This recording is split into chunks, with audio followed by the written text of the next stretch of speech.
This is the Tropic Pianist Gamers podcast, episode 11, The Quest of the Anxiety Warrior. This month marks exactly 1 year since I got my own book, Tales of an Anxiety Warrior, published. It was a long journey to that, but it was also very brief because of the time it took me to write my book. Writing the actual book took half the time the publisher expected it to. But since I touched on that in the very first episode for World Mental Health Day in 2022, I'm not going to go over that too much, because the actual story was told via a blog in the first place.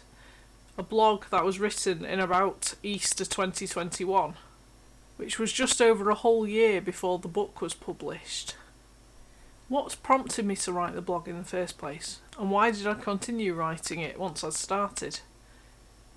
Well, overcoming an anxiety disorder is a complex process. Having anxiety is a complex process. Everyone is completely different. Symptoms are different, causes are different, reactions are different. But anxiety has the same theme. It's the fear of something. And in order to overcome said anxiety disorder, I had to find the root cause of everything that was causing it. And by writing my story, I was able to do that. So telling my story was actually part of the process of overcoming the anxiety disorder. When attending events after my book published, people would ask me, was it cathartic to write your book? How did you feel about writing your book? In truth, I felt nothing. I felt completely detached from writing my book because at the end of the day, I'd already written it as a blog before it was a book. So the emotions came out when I was writing my blog. But of course it didn't start with my own blog. I was asked to write a guest blog of 8,000 words for someone else's website first, and that was the first summer of lockdown, August 2020. I'd submitted that, and I didn't want to put my real name, so I just put my first name and not my surname. And I was happy with that. But when I shared it on World Mental Health Day in October 2020, I got an unexpected response on my Facebook. Especially from male friends. It was that surprised me. Male friends were coming forward and commenting and thanking me for sharing my story, and told me that they felt empowered enough to share their stories too. And the next thing I knew, said friends were writing little statuses for World Mental Health Day themselves and sharing just a snapshot into what their lives had been living with anxiety or other mental health issues. And I in turn felt empowered to do more about it as well. People wanted to listen to my story. People were genuinely interested in my story. They found it inspiring, even just that little snapshot.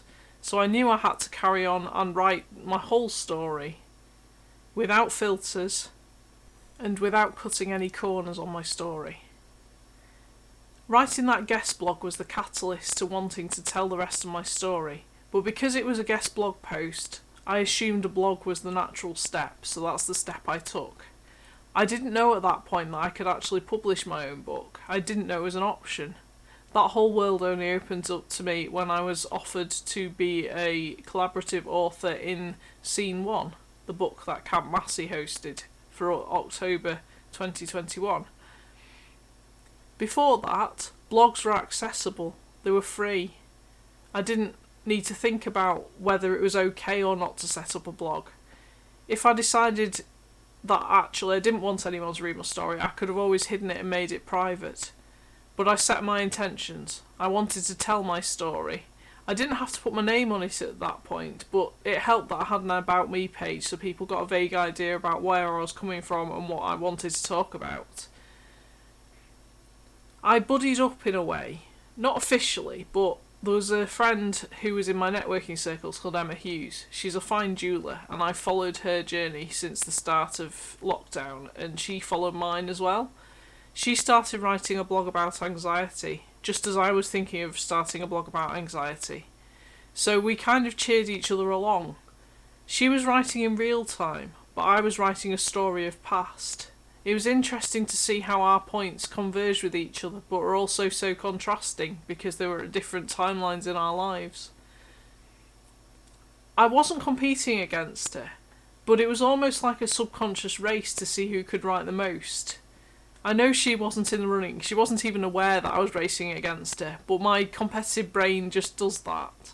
It's like, how much can I write in this day? So I'd come up with 5 blog posts in a couple of days, and she was trying to keep up with reading them, and I think she got overwhelmed in the end. But it was also nice how we aligned with each other during that time. At that time, I was a member of Cat's Visibility Academy. It was that academy that was the stepping stones and the help that I needed to get where I am today, effectively. But I told that group on a accountability call that I was writing a blog. And Kat Massey, who was the host, jokingly said to me, "If you hit 59,000 words, you've got a book." And I replied, "How's 79,000 words?" I think there was audible gasps in the room, and they were like, "Wow, that's definitely a book. How did you write so many words?" Well, my story, there was a lot of story to tell. There were so many multitudes of angles to tell, starting with being racially abused at the age of 4, all the way up to being called a loser for being a gamer, just before I quit my office job in 2015. That was a gap of between age 4 and 29. That was 25 years of story to tell. Not all of it did I have anxiety, because I reckon that I started suffering with anxiety from around age 13. So I only lightly touched on my childhood because I had a generally good childhood. My parents encouraged me. They were a little bit pushy at times, but I understand why they did it, because they'd invested in my future. My dad had bought me a piano at the age of 3. My parents had spotted the talent at an early age. I had perfect pitch.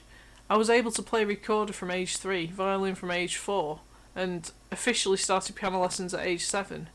So I always had that running through me.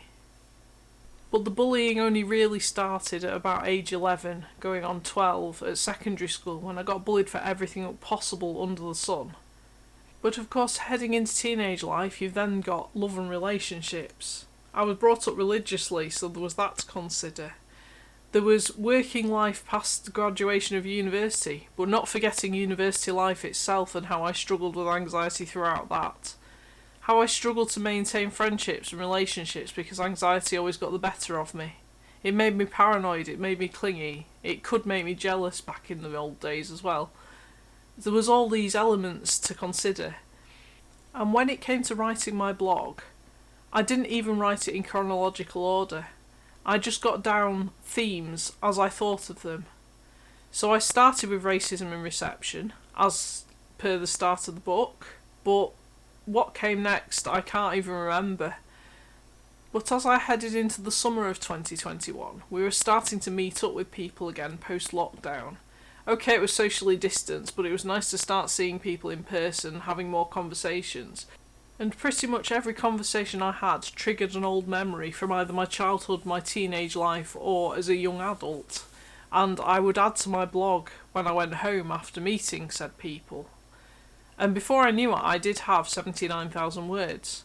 I remember one of the last chapters I wrote was about spirituality and religion, because at the start of 2021, I'd been invited to a local community gathering. It was originally on Zoom, and it was by this man who turned out to be of the Baha'i faith. I'd never heard of Baha'i, but he was trying to convert me to his way of thinking.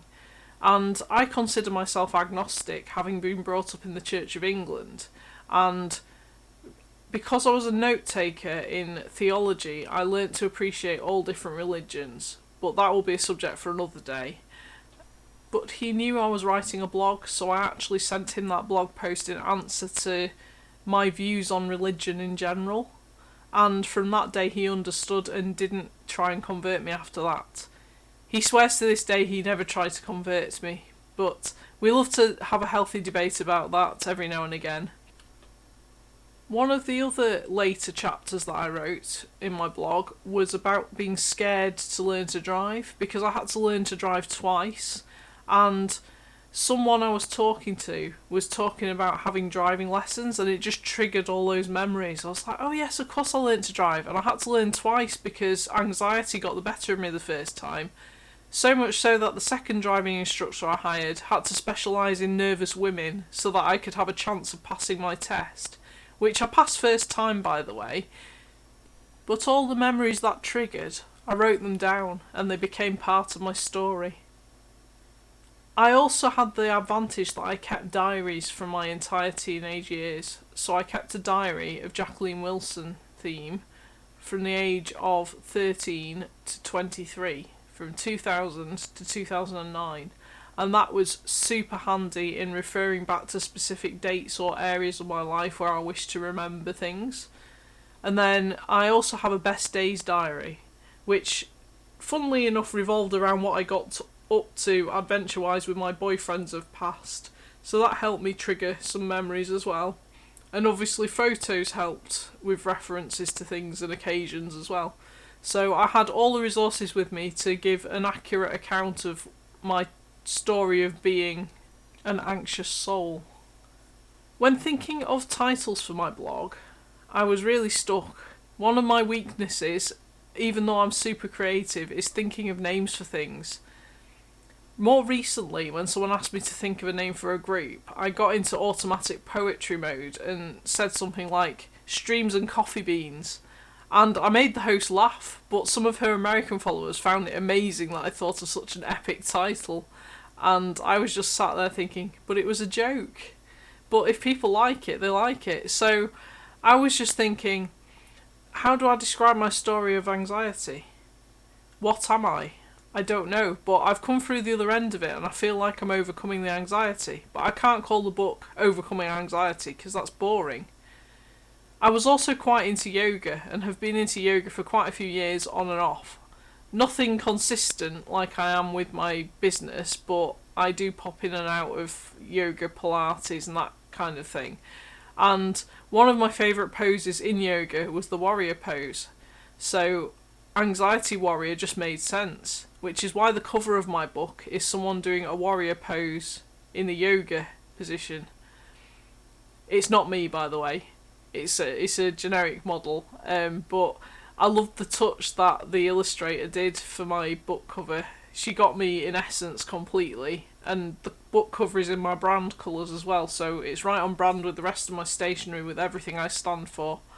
And it's nice to have it in print, but of course the only reason that the journey to getting it in print was so efficient and quick on my side was because I'd already written the whole thing. I'd already gone through the process of putting all the words down, typing word for word, 79,000 words. I think it took me a month and a half in total to get all those words down, because one advantage for how my brain works is I'm able to hyper-focus.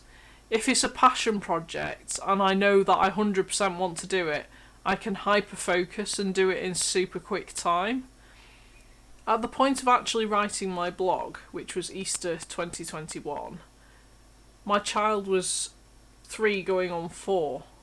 He was not yet at school, but he did attend Kilk, which is the nursery or the preschool. So I did have pockets of time where he was at the school. And he also managed to spend plenty of time with the in-laws, his grandparents or his auntie, because they love spending time with him. I was very fortunate as a mum to have that space to work. I had reduced hours over the Easter holidays as a piano tutor because most of my piano tuition is over term time. I did have a few students to keep me going, but generally I have more pockets of time to concentrate on other business stuff, so I use that to my advantage. I was also working a lot of evenings because once the kid was in bed at 7:30, I had the rest of the evening. And back then, I wasn't as bothered for playing games, whereas now I dedicate a lot of my evenings to playing games because Splatoon 3 came out in September and that's one of my favourite game series. So you'll find me most evenings on Salmon Run at the moment because I love a good co-op team game. But back then, I was able to focus because I wanted to get this project done and I knew it was my mission to tell my story. And that kept me going. I didn't really have any dips in writing. I didn't get any mental blocks because I was telling my story and it came straight from my heart. So when it came to my book launch campaign the following Easter, so from about March to May 2022, I was opting to do as many guest speaking slots as possible as many podcasts as I could link up to. I accepted a few live interviews as well, and I basically gave it my all. I told elements of my story from what was my blog. It was obviously my book by then. And people asked me to tell it from different angles, so I could tell it from the network marketing angle, the scared piano angle, even the most popular one, which was how did I get into 2 love triangles as an anxious person, all of which have become podcast episodes, funnily enough, but they gave me different angles to talk from, so even if the similar crowds were across the groups, they heard a different version of my story. And some of the feedback was, you've got a story for everything, haven't you? And I was like, maybe I have. Is that a bad thing? I seek to entertain and inspire and even empower people. All they had to do was listen to my story, read my story, even just bits of it, not the whole thing, and know that a lot of my story, or elements of my story, are relatable. People resonated to them. They were raw and real. And people liked that. They liked that I was who I said I was. They liked that I was genuine and authentic, and I was telling the story straight from my heart. Because my husband says I'm an open book, but when I know that I'm helping people find their way out of that dark tunnel of anxiety to find the light, I don't mind being an open book. Because if I'm sharing how I got out of it, hopefully there'll be others who can relate to my story and will be able to see the light for themselves and find their way out of anxiety. I do claim to have overcome the anxiety disorder mostly, but there are a couple of triggers that still happen. So, bigger triggers that I haven't anticipated, like being complained about as a business person. It does happen, although it's very rare. But the response time is far improved than what it used to be when I had anxiety properly. So you can never cure an anxiety disorder, but you can learn to cope with it. You can learn to use it to your strengths. And I've used it to my strengths, and I've told my story, and my story is my legacy for my family and for anybody else who's suffering or suffered with anxiety. Some of the story will help if anyone's got any young people in their family who suffer from anxiety as well. Not all of my book is suitable because there is the whole childbirth story, but take it in your stride. I've told it from the heart. I've told it as it was. And it is the most accurate account as well. Because everyone says you forget about what it's like when you had a kid, but I journaled every single moment of it because I was actually scared of being pregnant, and the only way I coped with it was writing my story about it. So everyone has a story in them as well. So if you're willing to tell your story, why not write a book? You could do what I did and start with a blog, then transfer it to a book. You could write a book, then a blog. You could do a podcast. I've done all 3, and I love the fact that I can grow and learn from everything that I do, and then inspire others to do the same. All it took to get me to start writing that story was that one person who genuinely wanted to listen to my story. And from that grew many people who wanted to listen to my story. And that's where I ended up today. Thank you for listening to my episode of The Quest of the Anxiety Warrior. I hope you enjoyed it. Please consider following my podcast, subscribing, or leaving a review. You can find me at Tropic Pianist Gamer on most social media platforms, and my website is tropicpianistgamer.co.uk. If you've ever suffered with anxiety yourself, I'd love to hear from you. I always love to hear other people's stories and how they live with anxiety or have overcome anxiety. My guest for later this month is around the idea of the book. Because it's 1 year since my own book published, I'm talking to a new author who's in the sights of publishing his first book to find out more about the story behind why he decided to publish a book and a little bit of his story, including why he chose Team Author UK like I did back in October 2021 when we were getting Scene 1 published and I met them in real life for the first time. That episode will be launching on the 22nd of May. Looking forward to it. Bye for now.